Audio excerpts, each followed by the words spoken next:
Bienvenue dans cette nouvelle édition de l'Africa Tonight à la une de l'actualité. Il n'aura fallu que quelques résultats pour faire réagir l'opposition. Au Niger, la coalition pour l'alternance 2016 rejette en bloc les premières tendances de la présidentielle annoncée par la commission électorale. À Djibouti, l'opposition menace de boycotter le scrutin présidentiel du 8 avril 2016. Elle dénonce la non-application de l'accord cadre signé en 2014. De son côté, le gouvernement dément et rassure. Et puis un spectacle musical pour célébrer le patrimoine culturel en Tunisie entre danse et culture traditionnelle. Immersion dans ce journal. Au Niger, les résultats de la présidentielle du 21 février arrivent au compte-gouttes.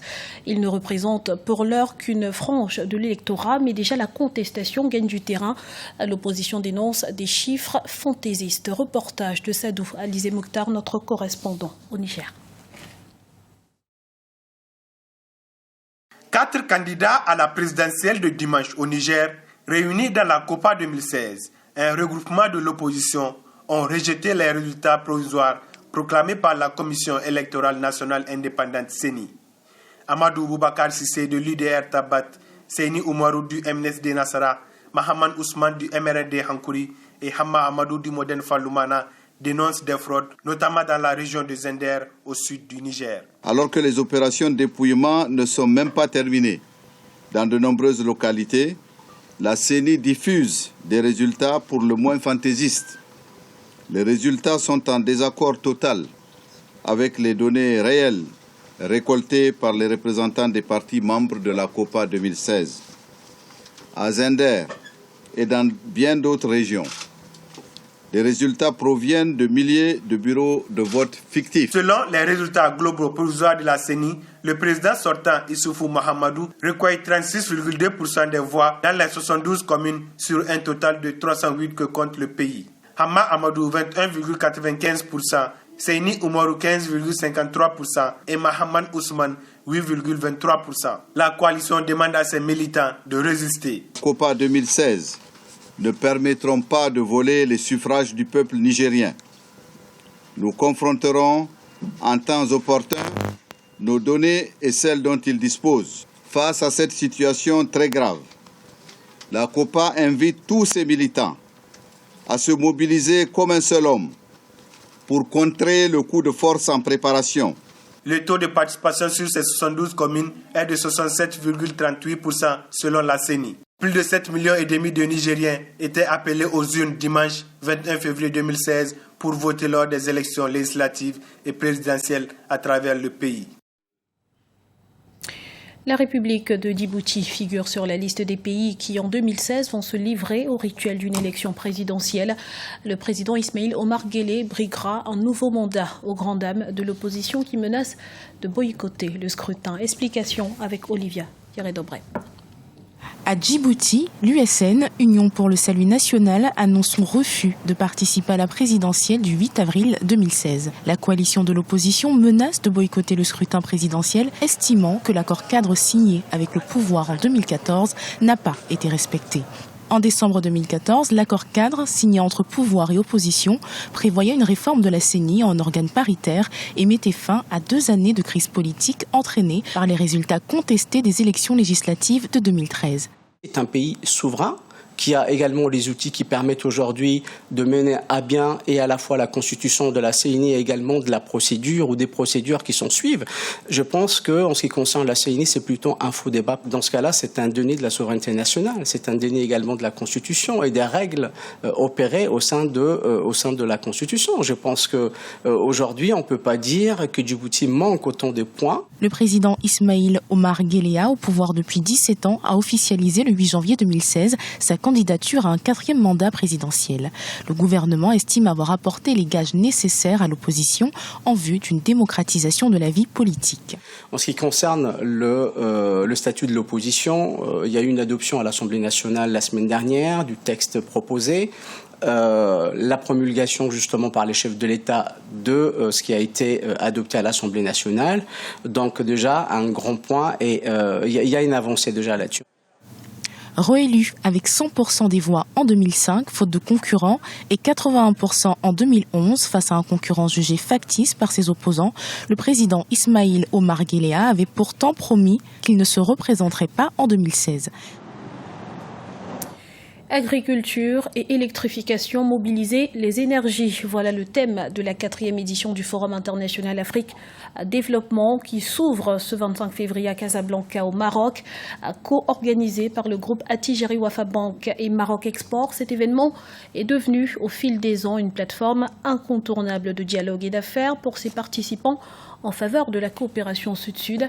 Plus de 1200 chefs d'entreprise et décideurs de plus de 17 pays africains y sont attendus.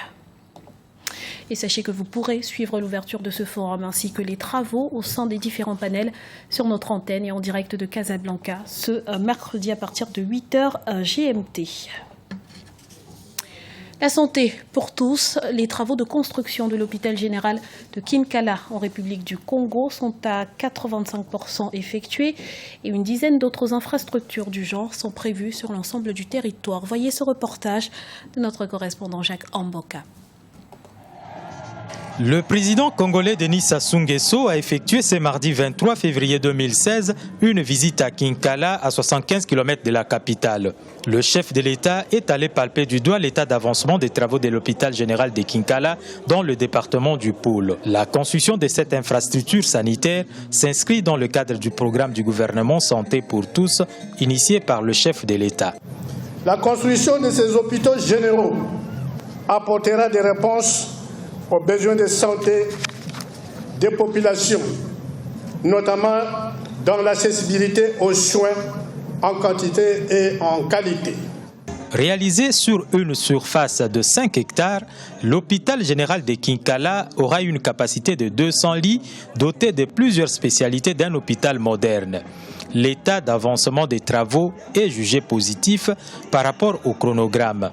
Sa mise en service est programmée au premier trimestre de l'année 2017. En plus des 12 hôpitaux généraux, nous avons un hôpital militaire, nous avons un hôpital spécialisé et un hôpital mère et enfants, ce qui fait 15 hôpitaux généraux qui seront construits au total dans le territoire national.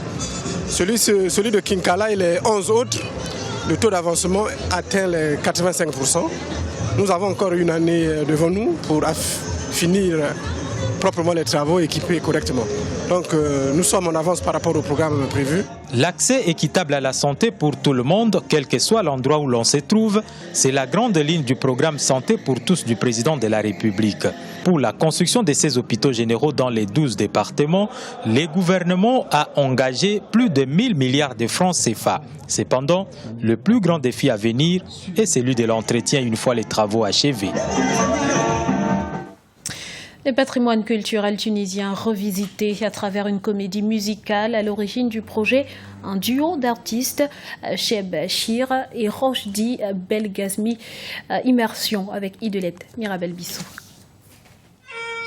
En Tunisie, le patrimoine culturel renaît de ses cendres. À l'origine de cette immersion dans le passé culturel du pays, le spectacle de comédie musicale Elsa Glama. Il compte 10 chansons interprétées par le duo Cheb Bachir et Rochdi Belgazmi.